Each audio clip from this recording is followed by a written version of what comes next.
Okay, so in the we are doing the second part of the business activity chapter. Okay, so for this is chapter 1 of IGCSE textbook.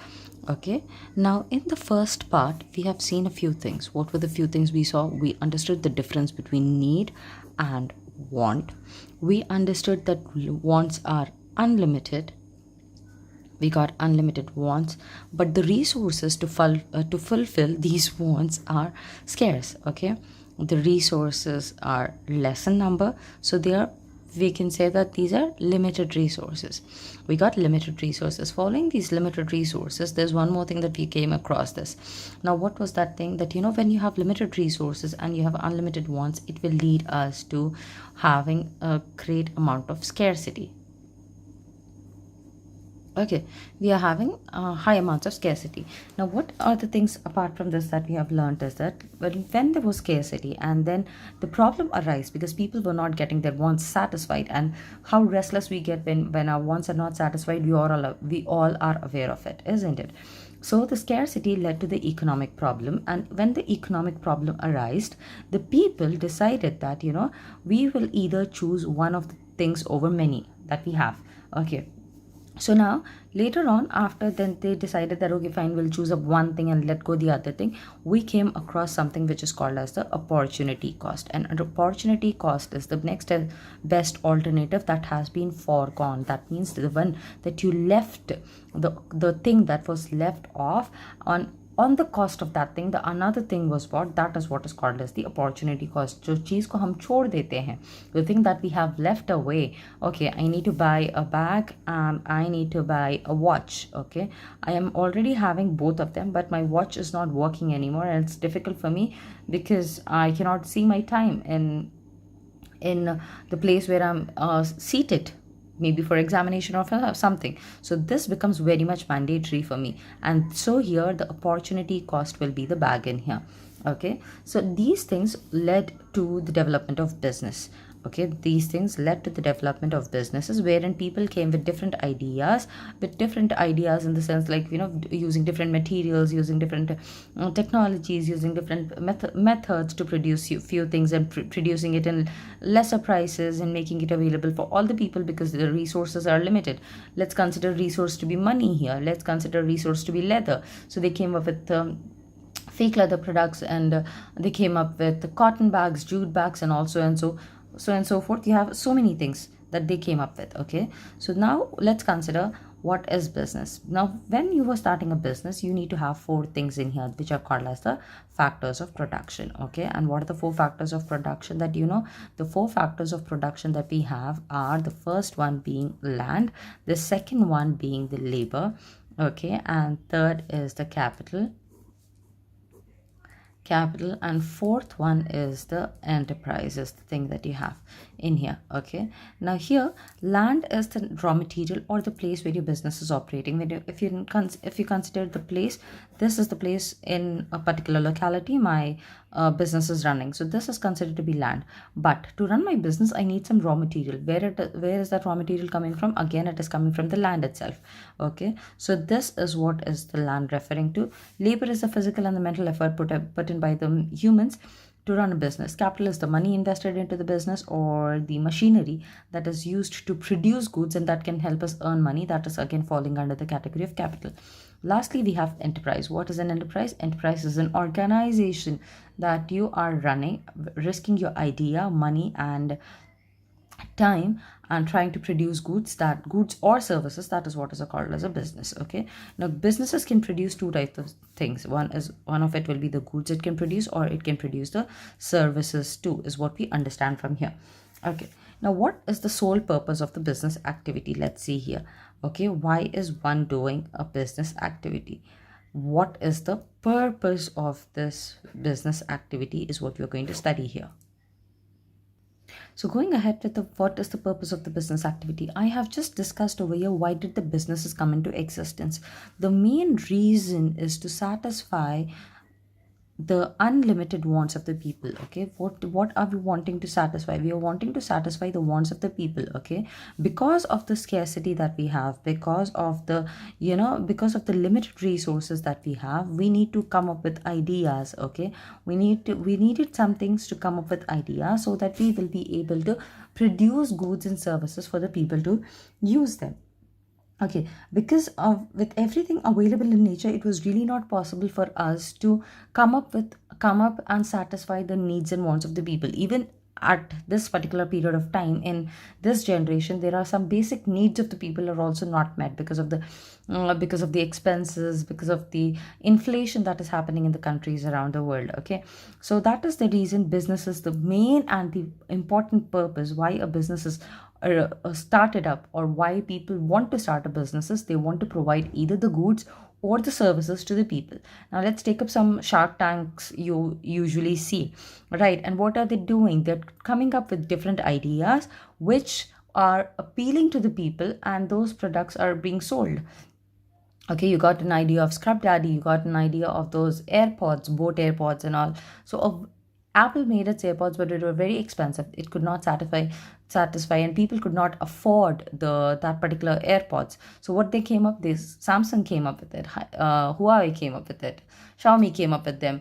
Everyone started producing their own, the same concept but at a different prices, little bit different technology, different material, different charging speeds, and everything, affordability, all of this has been considered in here.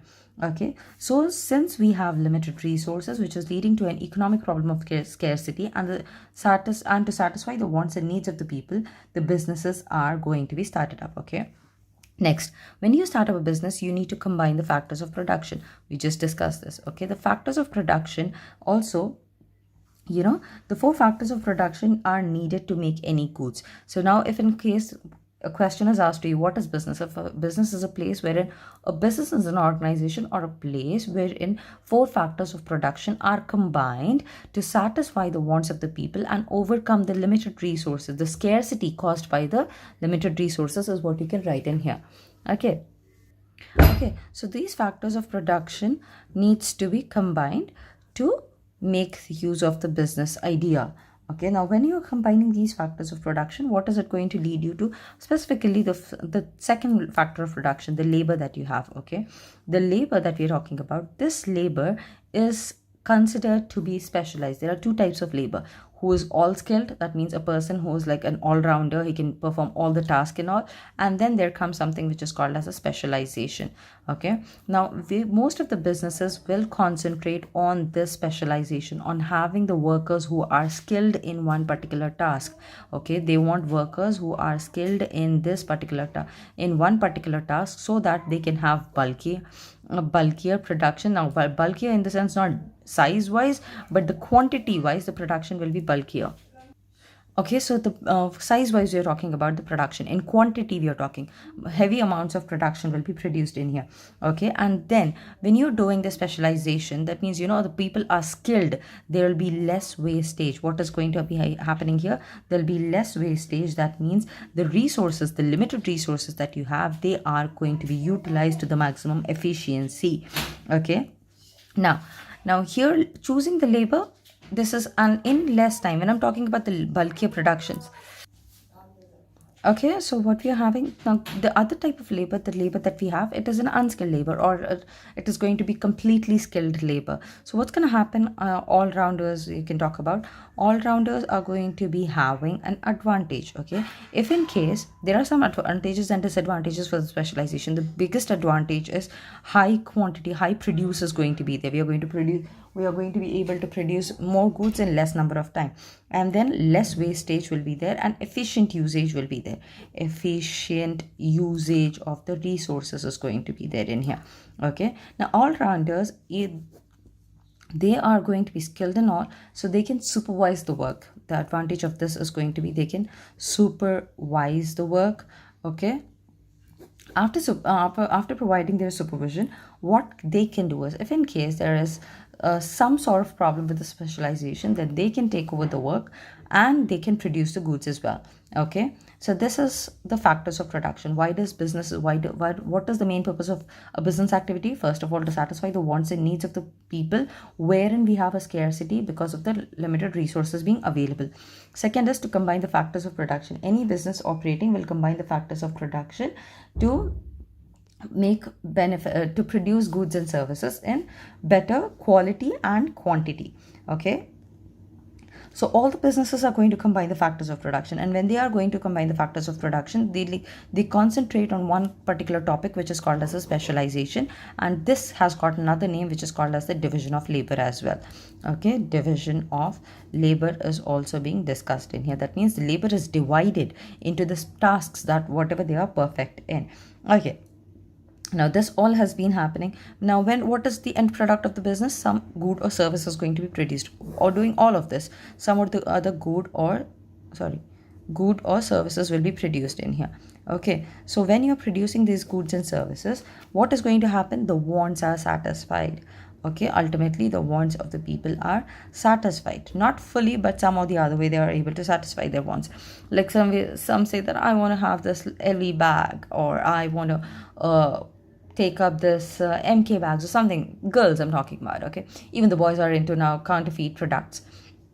Okay, so you cannot afford it. Some people cannot afford it, and some people can be able to afford it very easily. So the ones who cannot afford it, they go with the counterfeit products of these. Okay, so that way you can see over here the counterfeit business comes up.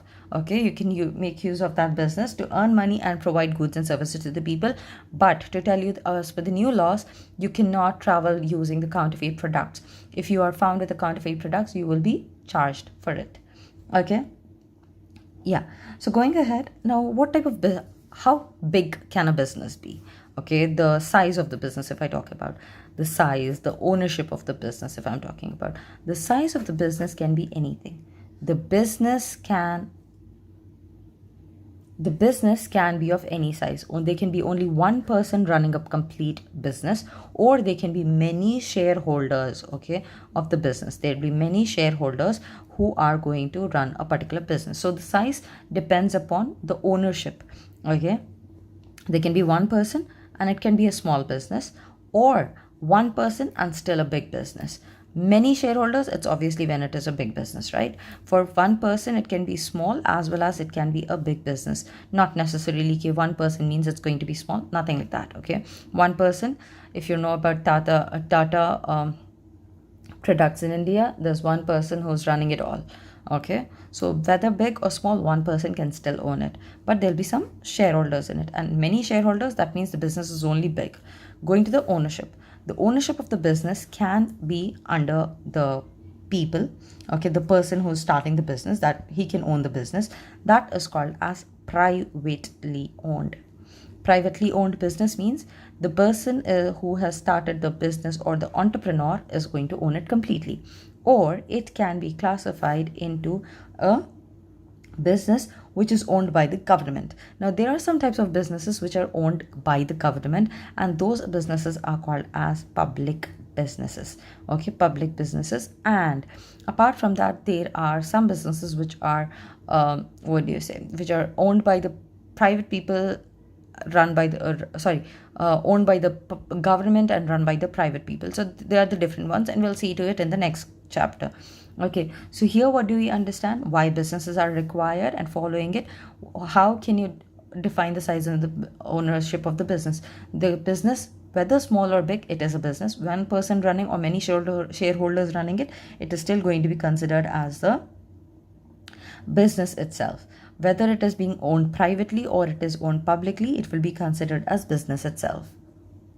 So let's consider what are the added advantages of running a business. What not added advantage, what are the advantages of running the business? Okay, so purpose of run business was this. Advantages of running a business is, first, the thing that we said is, scarce resources or limited resources can be utilized or combined. Okay, you're going to combine the resources that you have, which are limited in number, okay, to the maximum efficiency, so that the goods and services can be produced. Goods and services are being produced in here.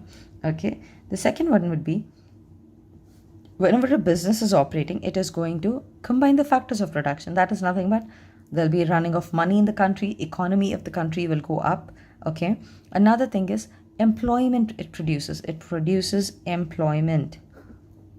Okay, people will get jobs because you alone cannot run the business. You alone cannot do it unless and until you are a small business owner and stuff like that, that you get on TikTok and social media and Instagram and all. Okay, so you can produce employment and you can generate employment, is what you can see here. Okay, and you will be able to satisfy the wants and needs of the people. Okay, wants are satisfied in here. Okay, now what if the businesses never existed? Let's consider that condition as well. If there was no business existing, okay, then we would still be back. There was no business activity or something, then where would we have been? Okay, the barter system, okay, the barter system that existed. If you all know what is barter system, well and good. If you do not, just concentrate here. Barter system was, in the olden days, there was no money. Okay, one early human would go to another early human, okay, for their needs. Okay, suppose if I want to eat today something made out of tomatoes, okay, but in my farm I only have let's say potatoes. Okay, I only have potatoes in my farm, but I want to eat something made out of tomatoes. So what am I going to do? But this fellow has got tomatoes. Okay, so what we would do in the olden days is, this person would go to him and ask, can I take a few tomatoes from you? Instead, I can give you and he would ask, like, what am I going to give you if I get from you if I am giving away my tomatoes? He would say, I'll give you some potatoes. Okay, this was acceptable in the early days because the population was less. Okay, and people were okay with it. Okay, but then later on, people also thought about it.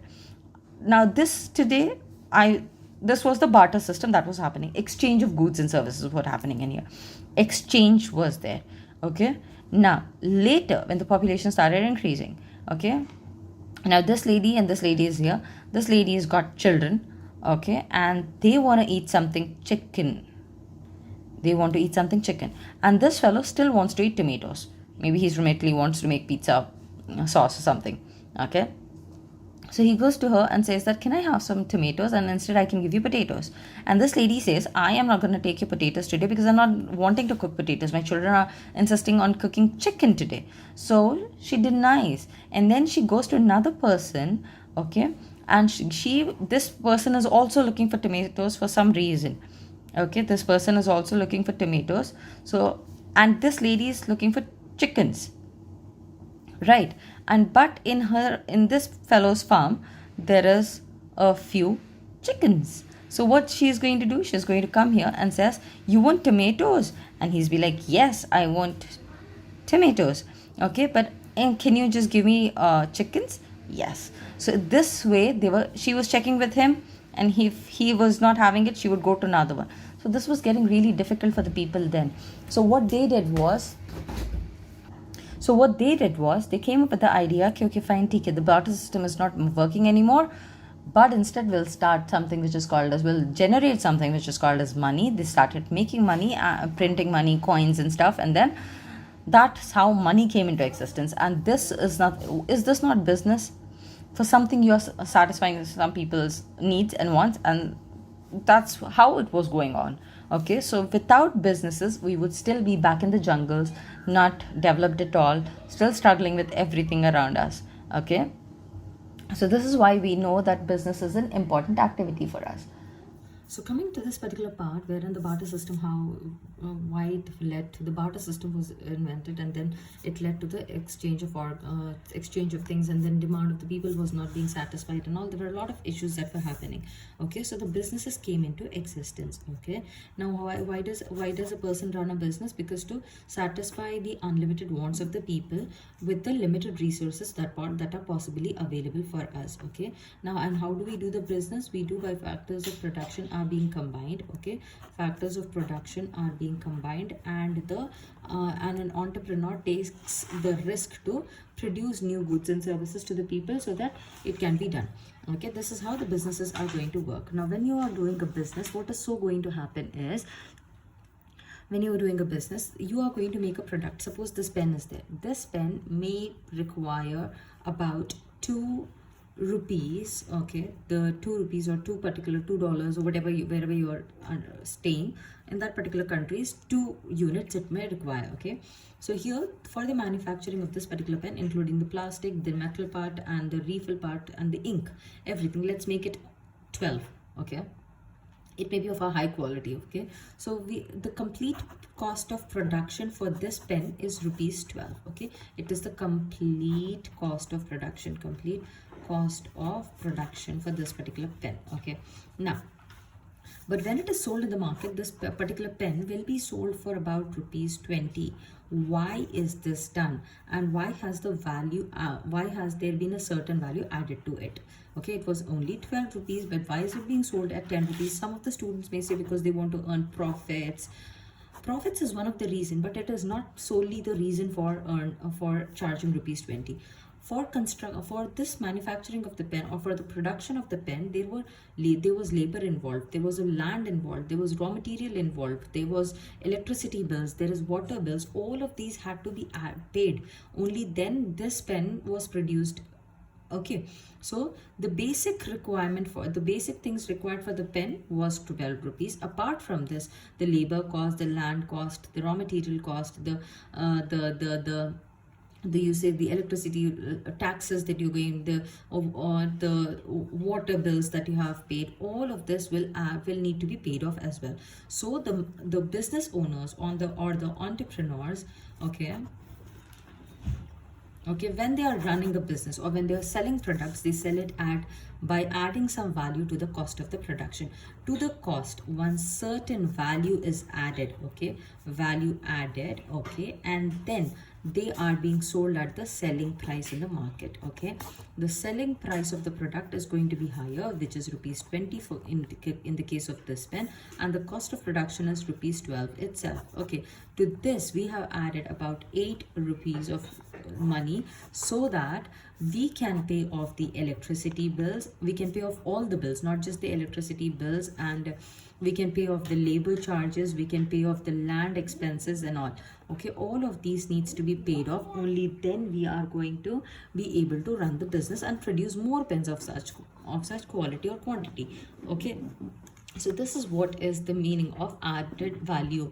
Okay, added value is if the cost of the product is this much, as a figure which is given in the textbook, the price of the product is going to be this much. This is the selling price of the product. Okay, and the product requires only this much to be made. Okay, this is the cost of the product manufacturing. This extra value that has been added, this has been added by the business. Who's adding it? This is the business who's adding it. And why are they adding it? Because they need to pay all the bills, wages, salaries, and the taxes to the government for running the business. Okay, these are not just the things that we are considering. We are also considering the profits of the people, okay, of the organization. The organization is not just going to run like this, right? We are going to have some profits also. For the profit purpose also, we are adding this thing to the businesses that we are running in here. Okay, and added value is one of the most important thing for the businesses. This is not important for the people, but it is important for the business, for the survival of the business, for the healthy running of the business, because they have the labor cost, they have management expenses, they have advertising to do, they have the power, electricity bills to pay. All of these things will be required, and for the successful running of the business, they need to pay all of these business. Okay, this is why the added value is very important for the product. Okay, now let's take into consideration a particular example apart from the pen. Okay, for the house, let's take into consideration a house.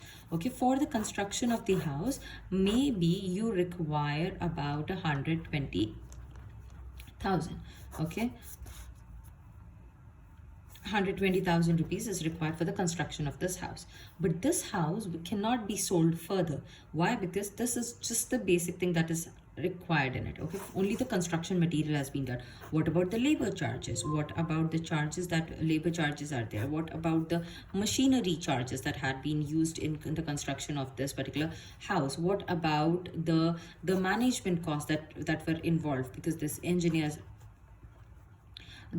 had to come down? Then what about the management cost? All of these things are required to be paid off, isn't it, for the complete construct, for the were to be paid off for the completion of this house. Once the house is complete, now this, it will not be sold at this price, but it will be sold at around 200,000. Okay, they will be sold at 200,000 rupees, and this is the added value here. 80,000, here's the added value for the product. Okay, because it was required for me to add, because I paid other costs in the in the construction of this business. And understand, suppose businesses do not add this, will the business be able to survive? No, it will not be able to survive. And if they are not adding this, what they will do, they need to pay all of these things, isn't it? They need to pay all of these things. Then what they will do, they will reduce the quality of the product, because they want to survive. And if people are not ready to give this added value to the businesses, then what their businesses do is they will reduce the quality of product, and they are going to sell cheaper qualities at the normal prices. The cheap quality product will be sold at 120 itself, but it may have taken only 80,000 actually for the manufacturing of that house. So this is what is the reason that most of the businesses add value to the products and sell it at a higher prices. Okay, and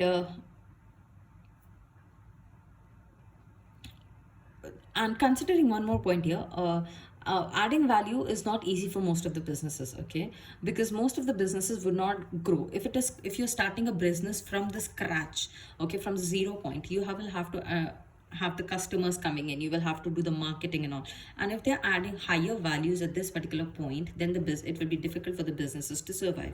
So in that scenario, what is going to happen is the businesses keep added value to be very small, and when they have got a particular image in the market, then they are slowly going to increase the added value to the product. Okay, and when they are increasing the added value, now when they were small, they had small added value. When they have become big, they have greater added value. Okay, this is going to give serious disadvantages to the businesses.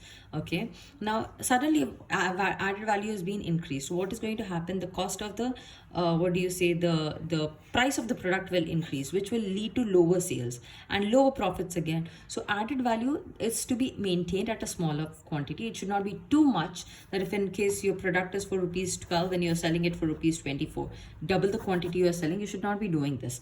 Okay, so added value plays a very important role while we are running any business in the market. Okay, now there's another textbook example that is given in here, that is given as for the cola drinks, the soft drinks or the soda drinks that you get.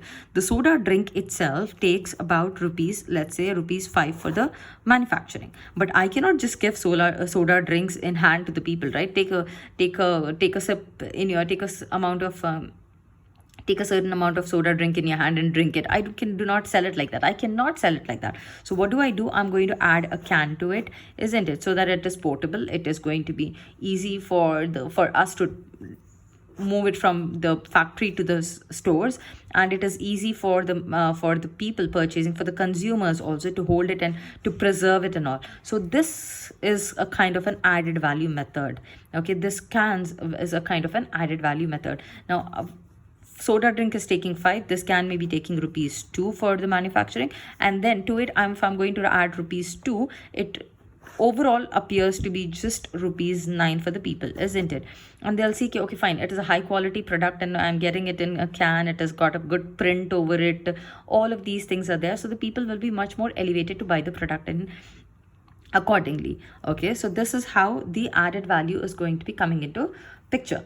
So, and it is very important for the businesses for their survival. Without this, the businesses will not be able to survive, is what we understand here. Okay, there's a case study given in here. The case study states that Rakesh owns a small bakery selling breads and cakes. You can just read the case study which is given on page number 9. Okay, page number 9, case study 1 is given in here. I just want you to pause the video, read it and come back. Okay, So you've now read the thing and you've come back. So it says that Rakesh owns a small bakery selling bread, cakes, and biscuits. His business is just making enough money to survive. His wife Neeta had the idea of serving customers tea and coffee at two small tables, and that could be fitted into the bakery shop. Customers will pay more for each cake and biscuits if we sell them with tea or coffee, just like a little cafe, sorry. Rakesh bought some second-hand cafe equipments and furniture and tried what Neeta had suggested. She was right. Some of his customers not only bought teas and coffees but paid higher prices for the cakes and biscuits they bought as they were served them on a plate. Rakesh had increased the value added to the flour, sugar, and butter, so he used to make these cakes and biscuits. Now, so what is the case study you're talking about? So this fellow, he was just selling cakes and stuff. He was just selling the bakery items. Okay, then she said, why not we, to the items that we are selling, why not we just add some coffee and tea, and why not we start selling it in our shop? We serve it in the shop, and we just put tables around it, and so that people can sit and kind of have a refreshment at the shop, and they can be able to they'll be ready to pay because they are allowed to sit in there and they are being served. They'll be ready to pay more prices for the products, and this actually worked. This is what is added value. Not always added value is just adding price to the product. So as in for the pen, because for the pen what we can do is just pen is for rupees 12, we can sell it for rupees 20 in the market, and we can do it. Okay, but for the cakes, now people will consider this particular cake I am getting anywhere around for rupees 30. Why am I supposed to pay 60 for this one? Isn't it? If I'm providing good ambience for this particular thing, if I'm providing much better environment for the people to sit in and have it, and I'm with this along with this, if I'm increasing a few things in my menu card, the people will be ready to pay more for my products. This is what is adding value. Adding value can be providing services, complementary services. Now here, complementary services, when I'm talking about, what does it mean? Complementary services means the services which are going to complement each other. You cannot usually just sit and drink tea, right? With tea you need a couple of biscuits and all, right? So the biscuits will be complementing in this plate. If I have some cookies, these biscuits and cookies will be complementing the tea, and the tea will be complementing these. So if I am going to increase a few complementary items in my store, the added value is done to it, and if I am increasing the prices also, people will be ready to pay me for these things. This is what is being taught in this particular chapter. Okay.